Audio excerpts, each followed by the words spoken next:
All right. Welcome back to Avocado Inc., your favorite show that you've never heard of. Yep. I'm proud of myself. I came up with that line on the spot. That was pretty good. Thank you. Important news for our little podcast here. It's been 14 days since I mistyped the name on our Instagram account, so it is now updated. It's correct now. It says Avocado Inc. rather than Avocado Inc. Amazing. So, yeah. If you want to feel any better about this, I recently went to a cafe in Salt Lake where they also spelled it avocado toast. Yes. So, oh man, you're not the only person. Tomato, avocado. Yeah, it's kind of amazing. And the other news is that it is officially live everywhere. I was able to recover my Apple ID. Did you know that it takes like weeks to recover your Apple ID if you don't have an iPhone? That sounds on brand. Right? Very on brand. But anyway, it's on Apple Podcasts now and Google Podcasts and Spotify and literally everywhere. So Yep. yeah, because we're extra, but this is fun. Anyway, so we were talking and you should just see the list of potential like subjects. It like doubles every week. we Unsustainable practice right This here. is very unsustainable.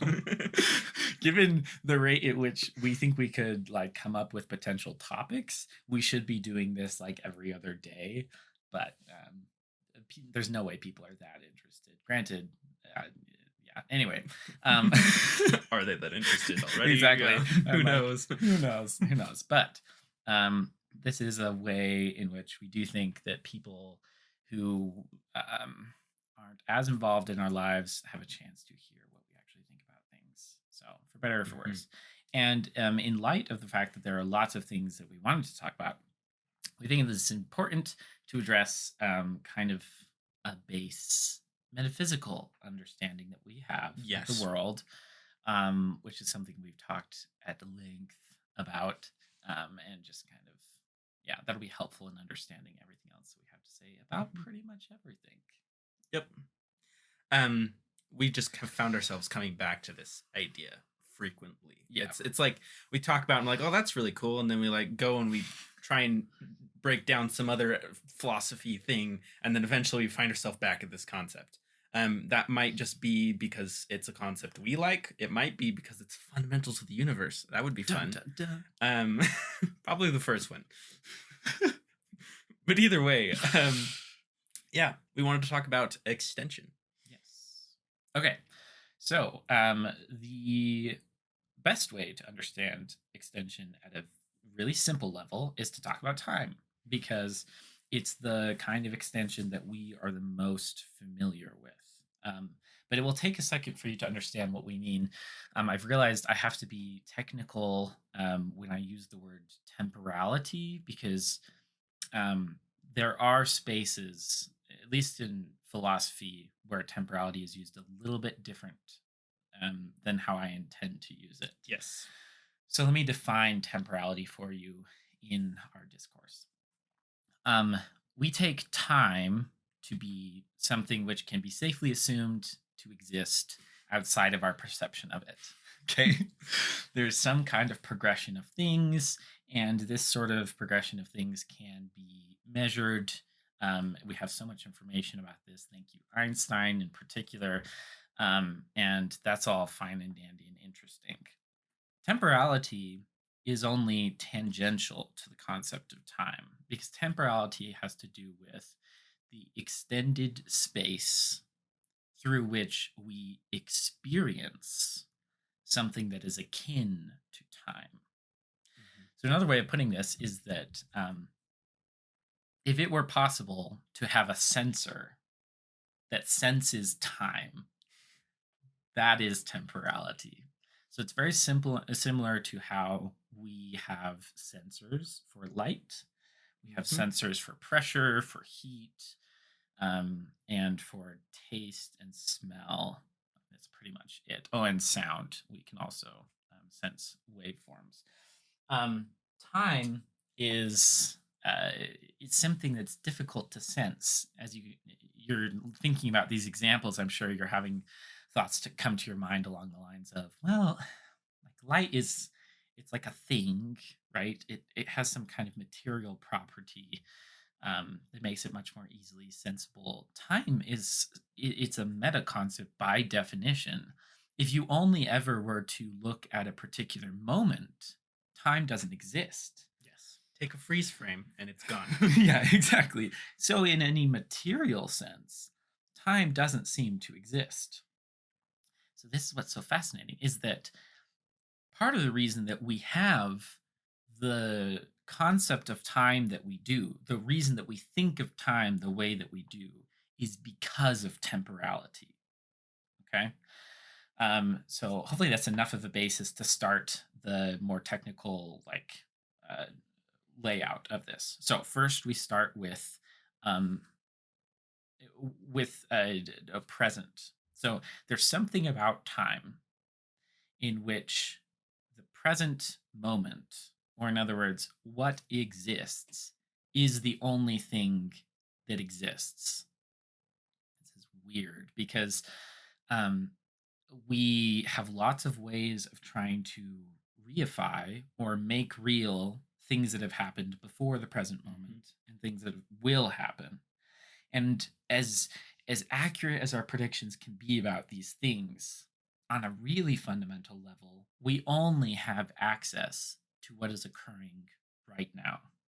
And so we just have to take as kind of for granted that for whatever reason, we only have now to work with. Mhm. That's just it.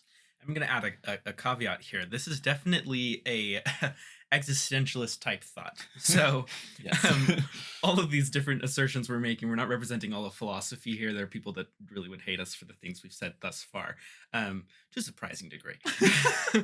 But existentialism takes the perspective that existence precedes essence. But for this type of discussion, it basically we're applying it in the sense that right now exists, and then the rest of it exists in some different way, a way that is only accessible through this type of extension. Yes. Yes. Good clarification.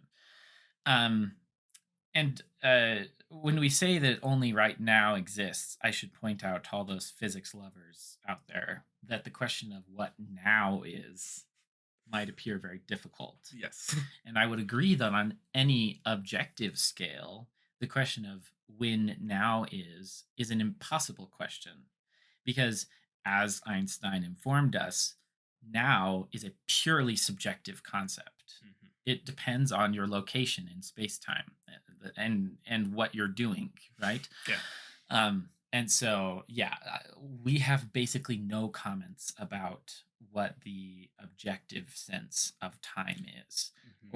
or the more deeper underlying uh, physics, and not because we couldn't come up with something to say, We but because definitely have more things to say about that but because it specifically. doesn't have anything to do with extension particularly. Yes. Because extension is talking about the subjective on purpose because it's trying to say, well, us as experiencing individuals, what do we actually have and what do we actually have access to? And so the first kind of axiom is that all we have access to is now. And we'll explain why that leads us to believe that we have access to other things, but that in accessing other things, we are only ever accessing now, Exactly. right? So there's a lot of philosophy jargon. If you're wanting to be like, okay, just catch me up in layman terms, um, just sit there and be like experience right now. And then if I'm like, okay, think about yesterday, you're gonna be like, oh yeah, I can think about what happened yesterday. I did this yesterday.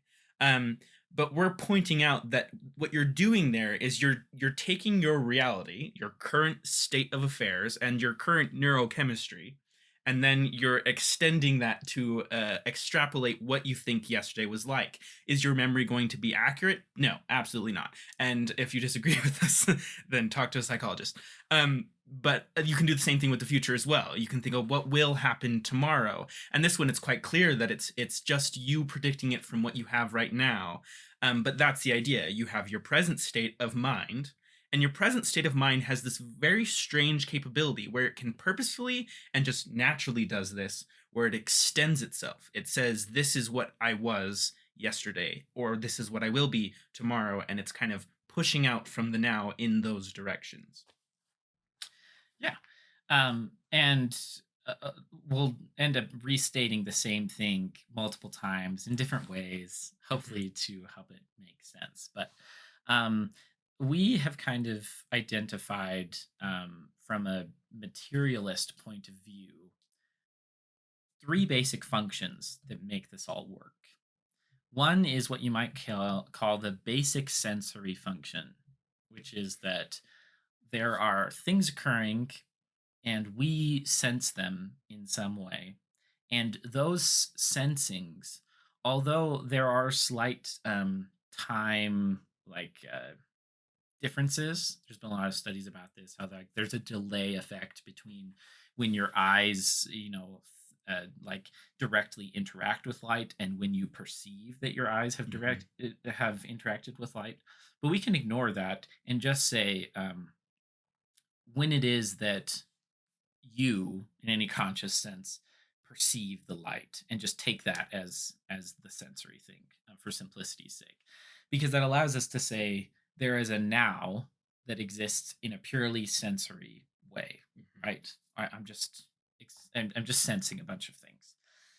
And then you have two functions that create this temporal extension, and on top of this, one is memory Mhm. and the other is prediction.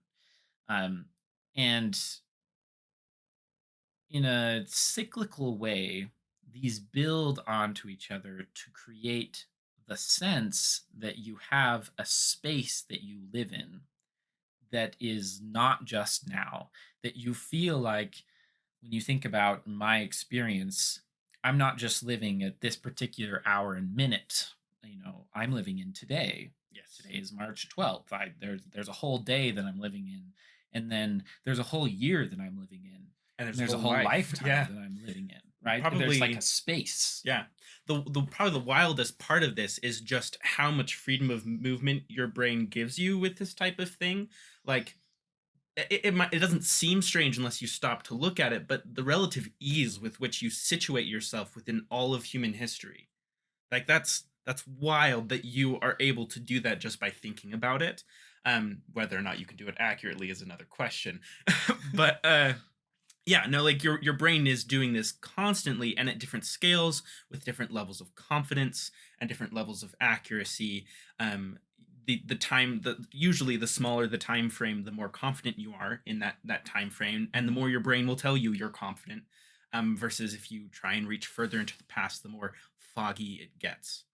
Yeah, no, that's perfect. And that's one of the big takeaways that we have about temporal extension, is that the degree of confidence that you have in your memory, your ability to predict what your memory actually means, and your predictions, and how your memories line up with your predictions. That's an introduction to how it's all cyclical. We're predicting and remembering and sensing all at the same time, and so they all fit together. Mhm. But the degree that we are confident about any particular event or time, equals the degree to which we feel that it is real. Yes. It's kind of one of our main premises, right? Yeah. Now,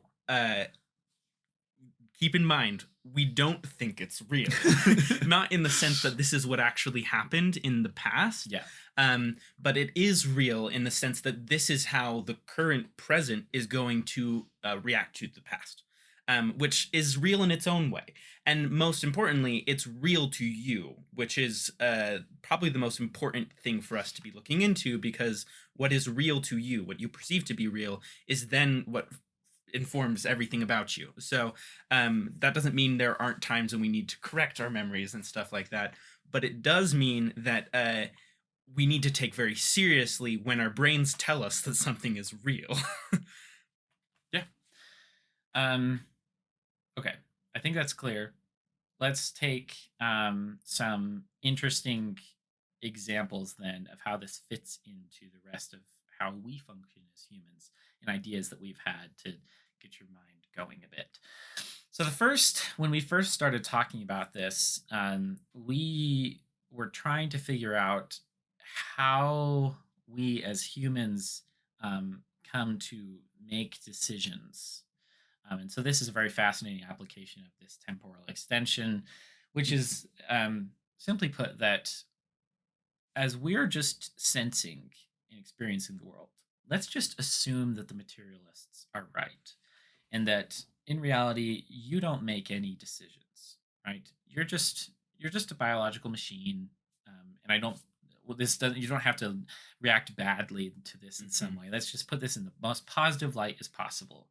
You are a biological machine, and you do fascinating things all the time, in this fascinatingly complex way. But there's no like you inside of this body who's like making decisions. Yeah. No soul referencing earlier Yeah, talks. yeah, yeah. So if this is true, then one of the great difficulties, because and I should point out that view makes so much sense from a biological perspective, from an evolutionary perspective, from From a scientific just yeah, it works for so many ways, and so it's people have been trying to figure out how this then fits with its greatest difficulty, which is then why do we feel like we choose? First off, why would that have come about in the first place? It seems unnecessary in some ways. You've got Chalmers' challenge, which is like, well, couldn't have we just been biological machines that had no sense of choice? Like, why did that come about? Mhm. Is this a We fluke?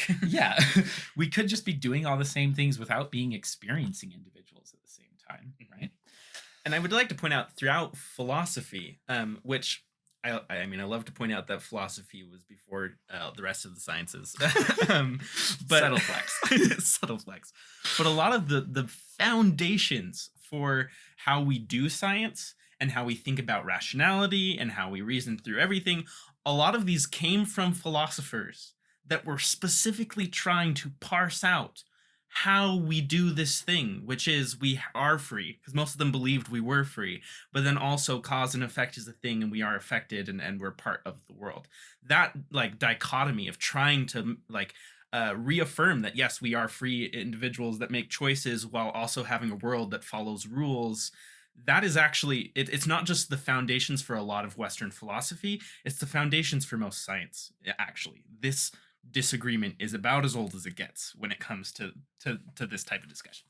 Yeah, so this is a bit bold of us to try and believe that we've come to any meaningful conclusion about. Um, but we'll try anyway because it makes a whole lot of sense to us. So Yes. um, this sense of choice, I think it can be explained in both a developmental sense, so why it would have come about in the first place, just through normal biological evolution, and why it feels very different than the actual way that things are working. So why you would feel so free when in fact you aren't free at all. Mhm. Okay, we'll see if we can make this make sense. If you are a sensing individual, so you're just experiencing the world, right? Is there an advantage that you get from being able to remember what occurred before and predict what occurs in the future? The answer is obviously yes. Obviously, yes. We can easily see how there would be pressures towards this. Um, and because of this, memory is something that we can see all over the place. So even the simplest of organisms have a form of memory, Mhm. have a way in which, and the easiest way of putting this is that basically DNA itself is a kind of memory, is one way of looking at this. Any system which saves a piece of information from what has occurred before and allows you to use that information in any kind of present sense, that's memory. And memory in its most basic form, it like its purpose is to help you to predict what will happen in the future. So you can Mhm. see, even on the most basic biological scale, something like having DNA at all is a process which allows you to encode something from the past and use it to predict something in the future, Yes. right? So right there, you have already hints of this extension thing happening. Yes. Because if you take the present moment, what exists in the present moment is this memory, and you ask yourself, well, what is this memory? Well, it's actually two things. Number one, it's a catalog of what happened in the past. It's a record of that, which means your present is trying to say this is what happened in the past. It's trying to extend itself from right now to the past. Is that reliable? No, No. it's not. Like DNA is patently unreliable in how it remembers things frequently. But it is trying to extend itself and say this is how things legitimately were in the past. But then it's also trying to do the other type of extension and saying, well, now we can take this information and say that this is how the future will be, and this is how we will react to the future. Yeah. And I think, and I mean, we're not biologists, but I don't think that this is a crazy claim to make, that this is something that all life does. All life works along this temporal extension, because I think that's the most basic evolutionary advantage, Mhm, is being able to temporally extend yourself in some way or another, right? mhm. So there's the basic biology of how this would come about. And I think Hash's point makes it clear why this would get better over time, because there's a clear pressure to make it so that the memory is not only more accurate, but that it is also the sort of thing which is more, uh, it Useful. reacts more quickly, right? Mhm. Which would make it more useful. For instance, DNA is like it's like a really slow burn memory, Yeah, right? very. You're like reaching really far into the past to be Like able to inform the there's like a present. mutation, what, every million years or something, that like significantly changes DNA. Exactly, So exactly. So huge pressure to try and make that more useful. And we're just going to jump to humans because we're not evolutionary biologists, so we don't have a whole lot more to say than just like the basic philosophical underpinning there. um, Mhm. but for humans, I think we can look at this from a developmental point of view, and a lot of things just make sense. So if you look at a baby, um, what is it about a baby that is different than an adult? Well, there are lots of things, and we've kind of talked about how there are differences in rationality in the previous episode. But what about like a baby, right? Yeah. What is it that they don't have that we have? And I think it's really obvious once you think about it for a second that one of the most important things that they lack that adults have are extensive memory banks Mhm. and extensive predictive capabilities. Because I think you can say with great confidence that from a sensory point of view, from a now perspective, they have just as much information as an adult I does. mean, they're seeing things, they're hearing things, they're feeling things, they're It's all they're there. tasting significantly more things because they're Yes. putting everything in their mouths. Like as far as the now information, they've got a pretty complete picture. You don't like begin to see in color at like Exactly. 6 or something. Exactly. So I think that development itself can be, in many significant ways, equated with temporal extension. Mhm. That we go from basically having a minimal amount of temporal extension to just gaining more memories, gaining more abilities to predict things accurately, and so on and so forth until we have, an adult. Um, and this is the critical connection in this thesis that we have about choice. Do you think babies have a sense of choosing? And not to just rely on intuition here, but I'm pretty sure that the wide intuition on this is, well, no, Not really. I don't think they would have a strong sense of choice, right? And you can take the I think it might be actually a little easier to visualize if you take like a toddler. Mm. It's like the idea of holding a sucker out in front of a toddler. Just your brain tells you that they're not going to resist this, that they don't really have a choice, and that's why you just don't show them the treats, or you lie to them about where the ice cream is. um But it's because we don't expect them to be making decisions. We expect them to really kind of just be acting like almost a machine where you're like, if I put you in the right situation, you will behave in a certain way. Yeah. Um, Very deterministic. and I'd love to hear thoughts if people have them that go against that, but it seems very clear to us that there's not a strong sense of choice in children. Mhm. And we're talking about like really, really small young children. And that this sense of choice does not just suddenly immediately appear. This is the other important premise, is that you identify more and more with a sense of choice over time. This is a Mhm. gradual process. Think of a couple of examples. So you've got young toddlers who you'll basically have to inform them that they have made a choice. I don't know if you've ever had this experience. I assume that people have because it's been common for me, and I've talked to people about this. That like a, a toddler will do something, and you're like, "Look at what you just did," and their immediate reaction is basically like, "What did I do? I didn't do anything, It right?" just Like, happened. like there was no sense in which I was like choosing Like this. my brother's just crying now. I don't know what you're talking about. Exactly, exactly. And but that becomes stronger and stronger over time, whereas now think of like a 10-year-old where they can tell you many instances where they feel like they chose things, and you can ask them to make a choice and they can make a choice. But also just think about their actions overall, and you can see that it's not like they're always identifying with choice. It's not like they're Mhm. always thinking, "I Yes. will do this now and I will do this now."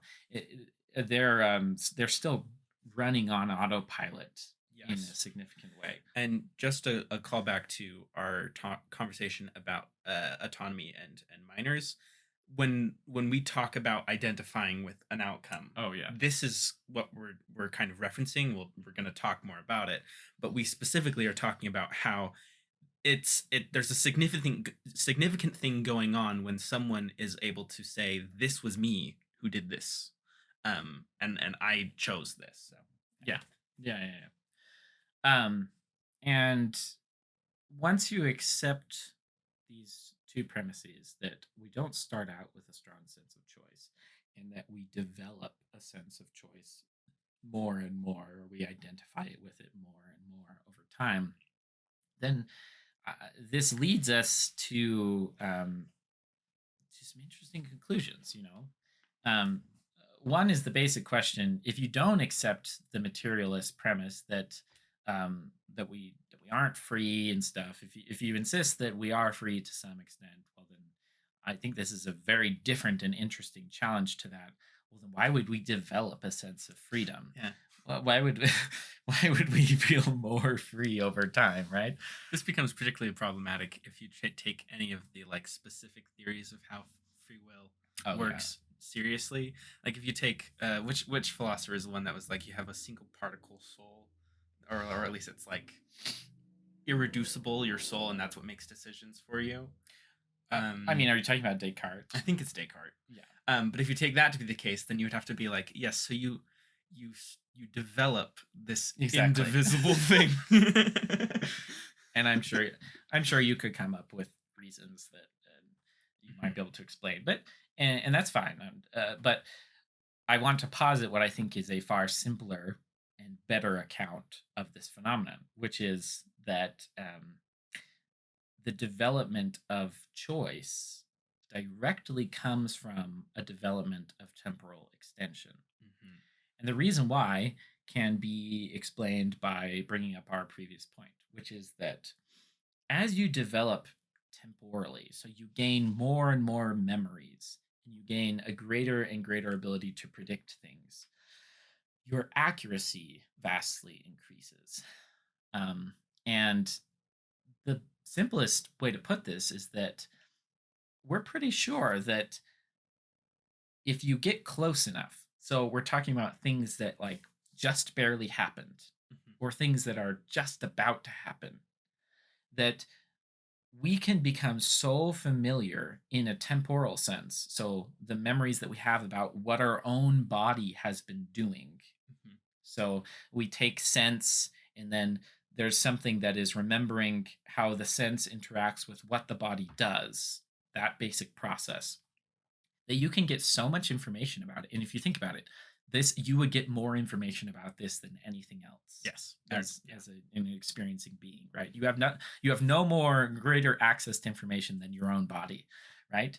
And that over time you simply get better and better at predicting what it is that your body is going to do. And that this is the basic sense of choice, in that we only feel like we actually have a strong sense of choice in an immediate sense. We're talking about what we are about to do. And there are lots of so many things to talk about here, especially if you're familiar with a lot of the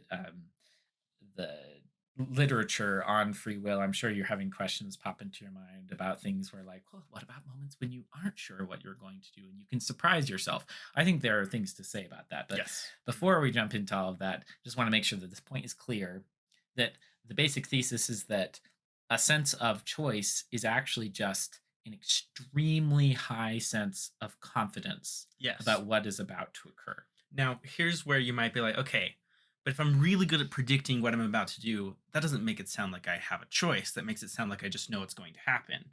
But this is the wild thing, is that because of how reality works, your ability to predict doesn't reduce the options down to one. It reduces them down to a few viable ones. And that's just because of like literally how probability works. But so think about what goes on in your head when that happens. You have all of this information about the past that has been stored up and formulated in a way that makes you able to predict really well what's about to happen, but you've only been able to limit it down to a few options which you feel very certain about. And so now what you're sitting with is you feel very, very real about it. It feels very, very real that there are two options or three options that are both possible Mhm. and both really, really probable, and both of those feel like they're like right here in this moment with you. So the point being that like you're really good at prediction, that doesn't mean you know the answer. And because you don't know the answer and you're really good at predicting, you feel pretty confident that you can identify with any of these options that go either way. Yeah.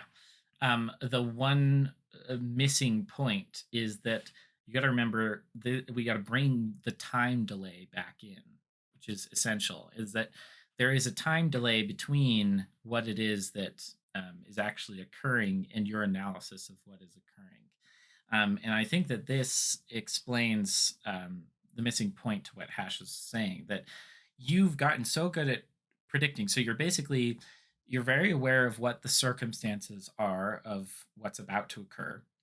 You're very aware of everything that your body has done up to this point. So you just have this vast amount of information. Okay. And then, even though you have this vast amount of information, we are as good as we are at predicting, we aren't perfect predictors. And so it never feels like we just know exactly what will occur. And I would posit that, well, never is a bad word, because I would posit that if there is a case in which you do just you know what's going to occur, then that doesn't feel like a choice. That just feels like you're doing something, Yeah. which I think adults feel all the All the time. time. We don't constantly choose everything. There are plenty of things that we just do, and we just take them as things that we do, right? Mhm. But in these instances where we feel like we're making a choice, there are always instances where we don't actually know for sure what the outcome is, but we can confidently narrow it down to a couple of likely options. And then from there, the sense in which we choose what is going to occur is that you're basically waiting for the choice to be made in a weird sense. Mhm. Like, eh, you simply have to wait until the final decision between these options is consummated, and then once you get that information, you take that to be choice. So So in other words, and this is kind of a psychological, um, just a posit. I don't know exactly why choice feels exactly the way that it feels. Mhm. That's something that we might not have access to, but I don't think that it's crazy to say that feeling like you're very aware of what the most likely possibilities are, and by most likely we mean like very, very, very likely. Um, and then when the eventuality comes about that one of them is selected, not by you, but just by things happening, that Mhm. that process is something that you can identify with in this temporal extension to the point that you feel like you're doing that. You feel like Yes. there are two options that you have selected down to one. And I think this fits very well with one of the greatest problems with the free will on a neurological sense is that we've proved over and over and over and over again that your brain makes decisions before you make decisions, Mhm. that Or there is yeah. the proper chemistry occurring which signals, and we can say, look, the brain made the decision there and we know what it's going to be, and then the person testifies that they made a decision. I mean, and the gap is pretty significant. Mhm. Anyway. Um, I would also like to point out here that from the materialist standpoint here, your environment's doing stuff, and then your body and your neurochemistry is reacting to that, and that's what determines what happens. Um, very no free will there. But if you take this predictive ability to be going on in your head and your brain to be narrowing it down to like four or five, maybe even just two options of things that is fairly confident is going to happen, the thing that's eventually going to collapse those are either something in your environment that happens or just like the rest of your body getting on the same page Yeah. as it continues to affect you, as like you continue to explore what that possibility is. And that's a bit of like a feedback loop where it's like your brain creates a picture of what will happen and then your brain further reacts to that picture of what's going to happen. And that's that I guess I'm just positing that as a potential solution or explanation for why you feel like you identified the options and then we're like, I like this one. I think it's probably just your brain being like, these are likely. Let's look at this one. This seems work. But it's not necessarily you like actually choosing between these. It's just your body further reacting to the its own ability to predict things. And here's a couple of interesting self-reflective exercises to help prove that point even more. The first is, why do you feel like you have the options that you do? When you feel like you have a choice in front of you, why is it that the particular set of options that you're choosing between appear in your consciousness?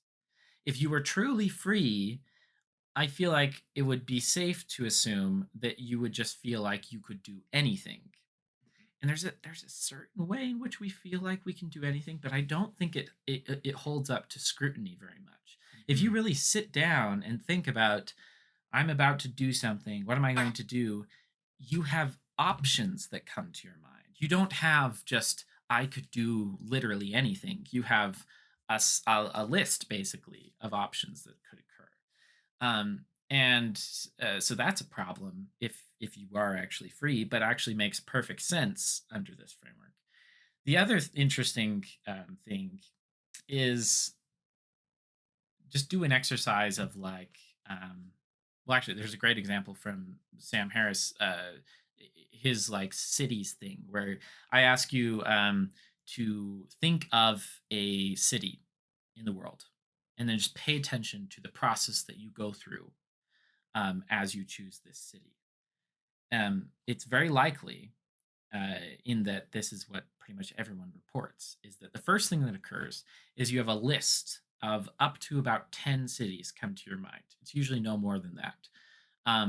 And first, again, we have to ask ourselves the question of why those 10 cities? You had all the options, right?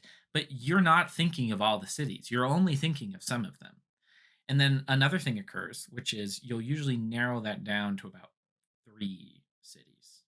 And then you'll just choose one. And the question you have to ask yourself after you've chosen the city is, why did you choose the city you chose?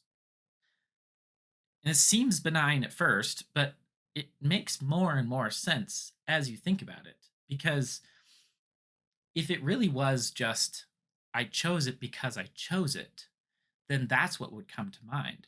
But that's not what most people report. Most people report, oh, well, I chose this city because I had a friend who told me about a visit that they went Hmm. to this city, or I recently was doing a project where and there's just reasons. We always come up with reasons for why we chose things. And this aligns with prediction in that you would always expect there to be reasons for choices or causes for the outcome, not an assumption that you just chose because you're free to Yeah. choose, right? And actually, I think you can take this further and ask ask yourself if it were possible for you to just choose for like because you can choose without reasons. Would that be something you want? I think it might actually truly be a terrifying thing to choose without any motivators involved. To just do something because you can do it. And actually, you see this in philosophy a lot as well. A lot of the people who take free will to be exceptionally true and like extremely just 100% the case often describe it using terms like terrifying. Yeah. Like, Yep. like they think it's the scariest thing, or my favorite example, condemned to be free. I think Yes. it's We such love a Star Trek. such a great quote. But it kind of shows you. I think it's a much more significant thing to say that you're legitimately free.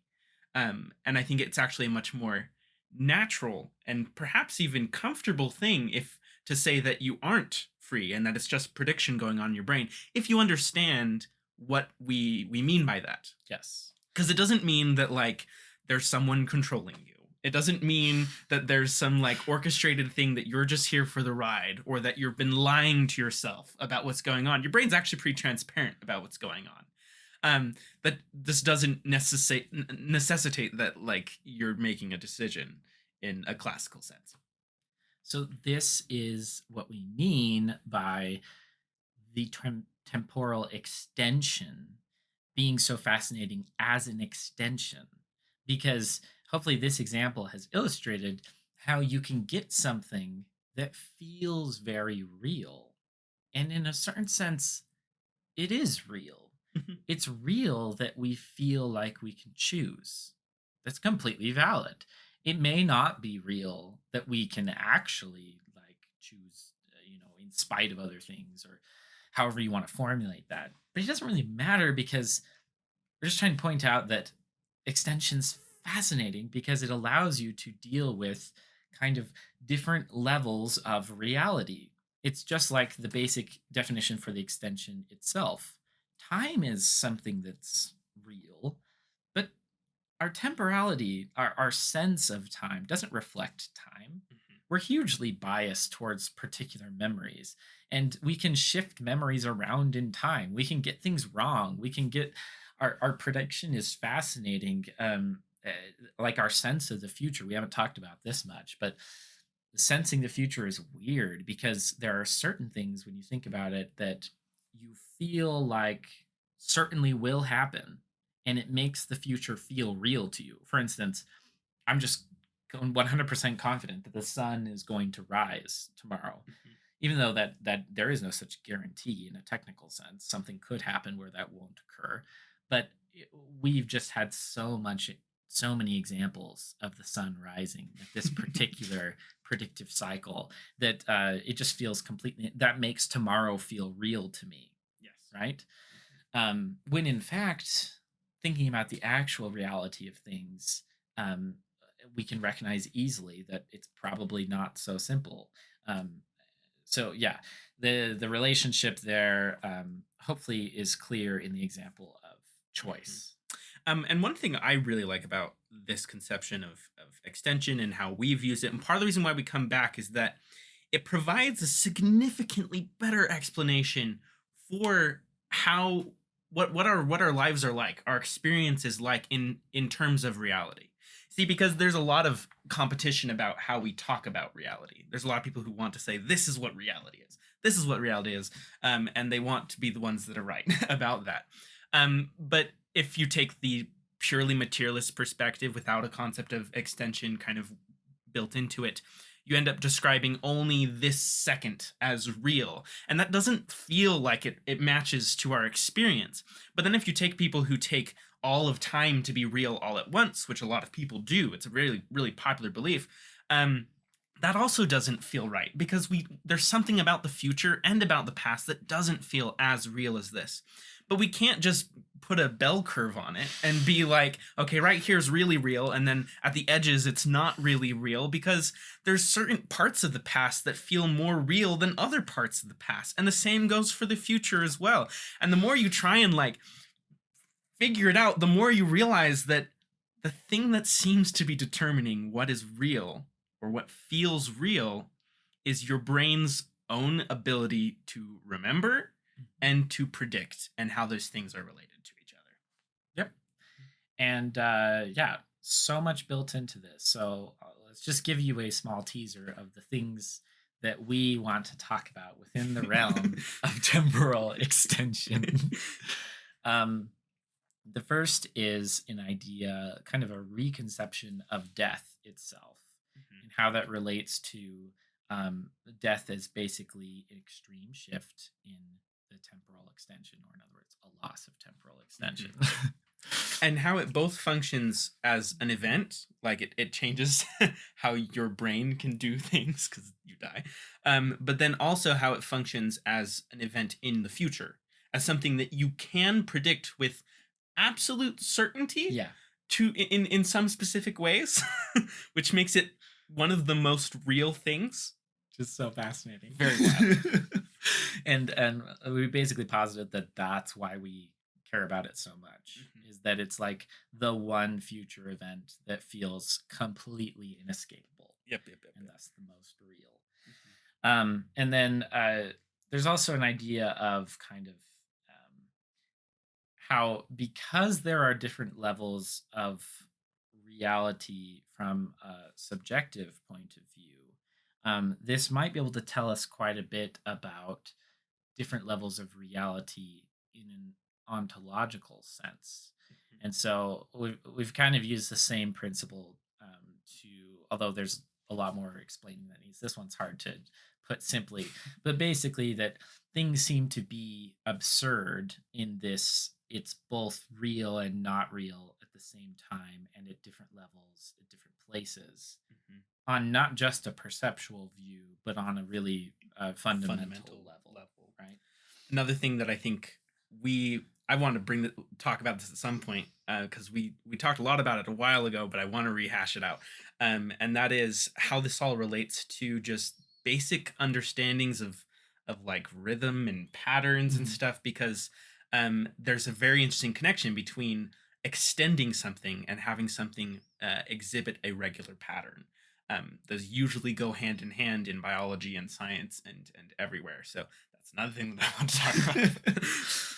And we've touched on this one, but the basic sense of identity Mhm. itself is, and this one should be easier to grasp quickly because it's very similar to the analysis of how will works.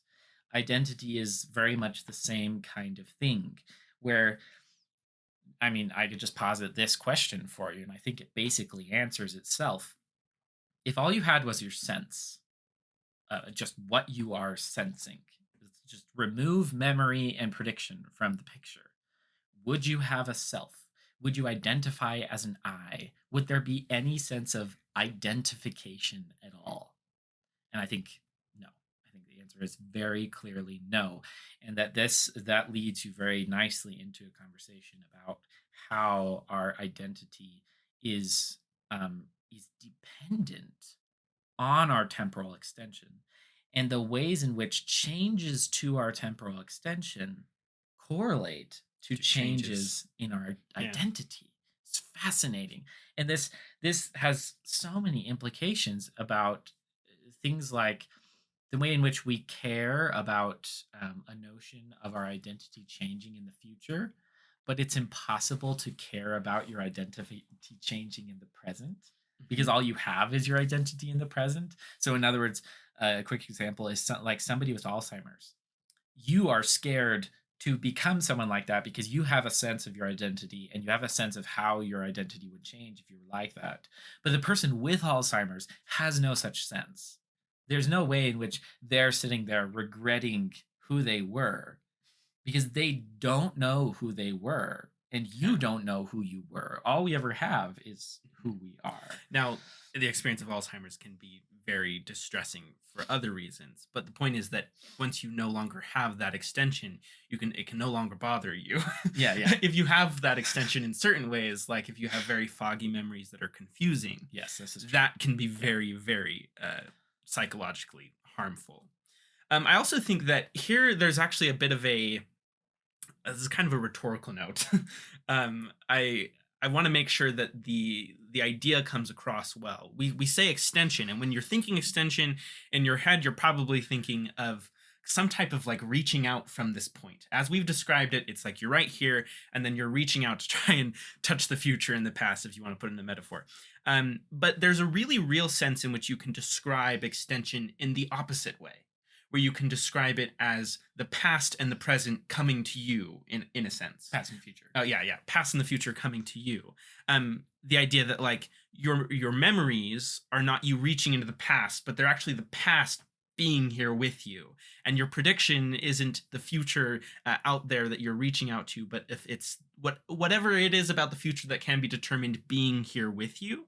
And that actually ties into the whole identity discussion really well, because when I say, "What are you?" the most obvious answer is, "Oh, I'm right here, sitting right here. This is all of me. All of me is present right here." But if I were to take that and just be like, "Okay, so the physical arrangement of atoms is you," you'd be like, "Oh, no, but I identify with all of these memories and all of these things in the future." Suddenly, what's right here that's you doesn't feel like it's all of you. But if you really take it seriously, that extension means that your memories are here with you and that your predictions about the future are here with you, then you can actually kind of return to that confident position of the this is This is me. it. This This is is it. me. This is Yeah. me. I'm right here. All of me is right here. The future will happen and I will be in the future, but the only parts of the future that are part of me are the ones that are right here right now, which are the Exactly. ones I can predict with my brain. Exactly. That's such a good way of putting it. Yeah, extension is an illusion. That's the whole point is that we only feel like we're extended through time when in reality it's all happening here at the same time. I am remembering things right now Mhm. and I'm predicting things right now and all we ever have is right now. This is actually really fascinating. Because if you take a lot of Eastern philosophy, they have a whole description of the senses like Western philosophy developed. If you talk to someone from the West and ask them how many senses there are, they'll tell you, "Okay, I have my five senses." In Eastern philosophy, there's six. They describe it as six, and the sixth one is mind, or thought. I mean, it's not in English, so Yeah, yeah. but approximating something like cognition or mind or thought, or sometimes it's equated with soul and free will and stuff. But lot of ways of interpreting it, but you can really think of extension as a sense of the past and the future. It's literally the part of you that is able to take information from the past and from the future and process it in the same way that you would be doing that with light. Light is you taking information from the environment surrounding you and processing it. This would be you taking information from the temporally extended plane and condensing it into right where you're at right now. And in that way, I think it's actually really, really apt to describe it as a sense. Yes. I mean, there's further, like it's a sense that regularly is wrong, but Yeah, yeah. Beautiful. And the only other thought I had Mhm. to tease is my hot take on consciousness, Yes, which is such a great hot take. So, which my professor, I'm pretty sure Chris still thinks I'm crazy for this, but valid, totally valid.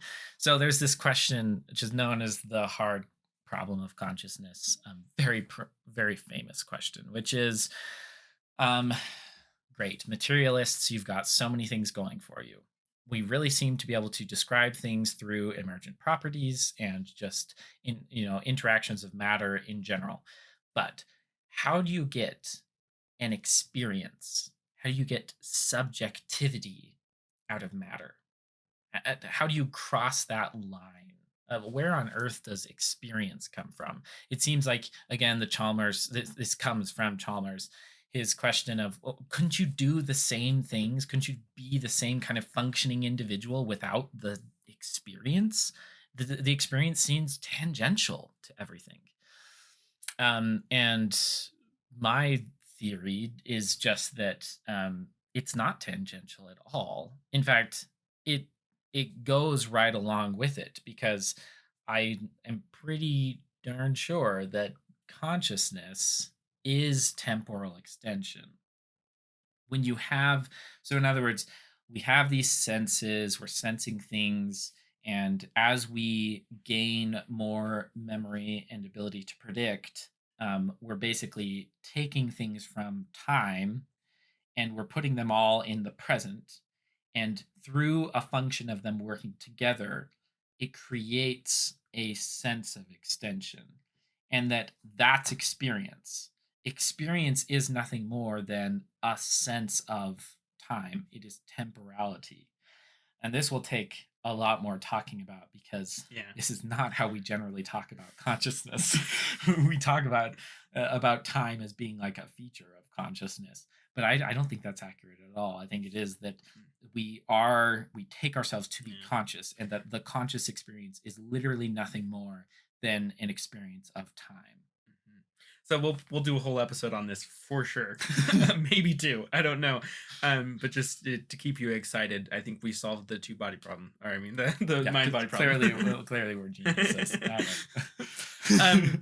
I think okay. There's one more thing that I wanted to touch on here, which is we've talked about extension in terms of temporality, and just taking us back to, we to when we started this, we posited this as the easiest way for you to understand what we mean by extension. And it definitely is. Temporality and extension go hand in hand. They're literally like the same thing as we see it. But extension is a more basic concept Yes. than just temporality and that sort of thing. You can have extension in any type of dimension you want to. You can do this. Patterns is one of the examples that I do want to talk about at some point in the future. But it's just where it's like you give yourself a pattern. If I am tapping on the table and it's regular, then eventually there starts to be good reason to extend that indefinitely because it seems to have a pattern to it, and that's just an extension that comes straight out of patterns. Another great example that you can just do right now is point somewhere where you're just like you point at an object in your room. You're using your finger, and then your brain, because of how it works, is extending this trajectory from your finger over to where that is. And you start having the exact same features that we've talked about come up, where it's like it has a certain range, Mhm. where if it goes further than that, you get less confident. But notice that this is an illusion. This is your hand is right here, and the thing is over there. There is no line between them, but there is a real sense in which your brain at least can extend that finger all the way there. And that's an example that doesn't require temporality, that just requires something that can process trajectories. Yeah. And just to be clear, the tapping example is one that requires temporality, Yes. but Yeah. but there are other patterns we can talk Mhm. about. Just the most basic one being like geometric patterns require no sense of temporality, and yet there's a very real sense of extension of consistency, but a Mhm. spatial consistency or an abstract consistency where extension is just all over the place. And in a certain sense, we have something to say there about extension and abstraction being kind of the same sort of thing. Though I don't know if the thought is quite as cemented there. But Mhm. yeah, so Mhm. Another good example is if you've ever like drawn something on a page. If you've ever had the thought, "Oh, I wish this page was a little bit bigger," like this goes off of the page. notice that that doesn't make any sense to draw something that goes off of a page. It's not there. But because of how you've described the scene and what we know about the objects in the scene, you can have something that is partially off of the page. And that would be a way of your brain, because it recognizes images, being able to extend the page in some cognitive sense. Yeah, it's fascinating. That was a wildly large number of teasers to draw it at the same time. Yeah, and I guess the hope is just that you have a somewhat of a sense of what we mean when we say extension and all the things that are connected to it, because we talk about it a lot. And I really hope that you are even as mildly excited about this as we are, because that'd be cool. And yeah, we haven't been able to talk to that many people outside of just ourselves about this. So I also Mhm. hope that this will spark more conversation. But I don't have any further thoughts. Do you? I think that's pretty good. All right. Mhm. I love you all, and hope you have a wonderful day. Thanks for listening. See ya.